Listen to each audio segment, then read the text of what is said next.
पिछले कुछ महीनों से चल रहे युद्ध में इजराइल और हमास के हजारों लोगों की मौत हो गई। इन दो देशों के युद्ध में न जाने कितने मासूमों को अपनी जान से हाथ धोना पड़ गया और न जाने कितने मासूम बच्चों के सिर से उनके पिता का साया छूट गया।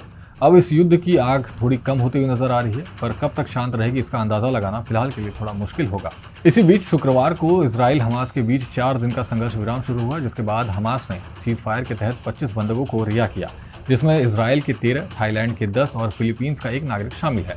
रिहाई के बाद थाईलैंड के नागरिकों की पहचान खुद थाईलैंड के प्रधानमंत्री श्रीस्ता थाविसीन ने की।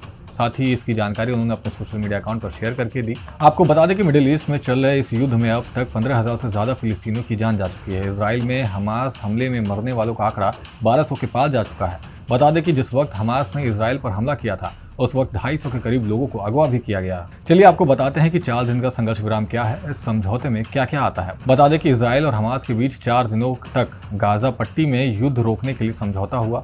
इस समझौते के तहत 24 नवंबर से 4 दिनों तक गाजा पट्टी में कोई भी बमबारी नहीं होगी। इसके बदले में हमास 4 दिनों के भीतर 50 बंधकों को रिहा करेगा, जबकि इजराइल जेल में फिलिस्तीनियों को रिहा करने वाला है। वहीं हमास ने शुक्रवार को 24 बंधकों को रिहा किया, जिसमें 13 इजराइल, 10 थाईलैंड और 1 फिलीपींस का नागरिक शामिल था। इसके बदले में इजराइल की जेल में बंद 39 फिलिस्तीनी महिलाएं और बच्चों को रिहा किया गया। हालांकि इजराइल की जेल में अभी भी 8300 के करीब फिलिस्तीनी कैदी बंद हैं। साथ ही मोसाद और इजराइल रक्षा विभाग को शनिवार को रिहा किए जाने वाले बंधकों की दूसरी लिस्ट मिल चुकी है।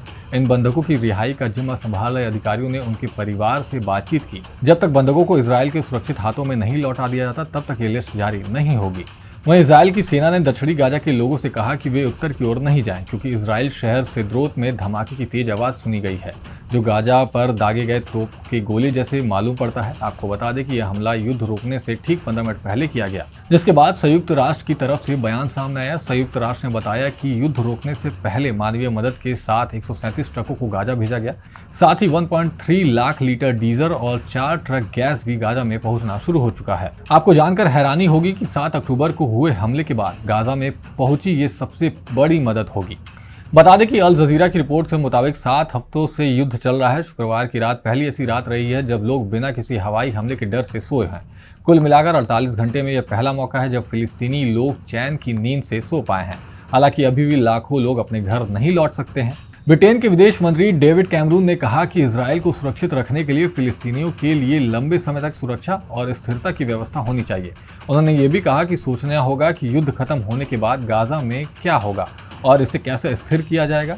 इस पर विचार करना महत्वपूर्ण होगा। ऐसे ही तमाम खबरों के लिए देखते रहिए हिंदी खबर।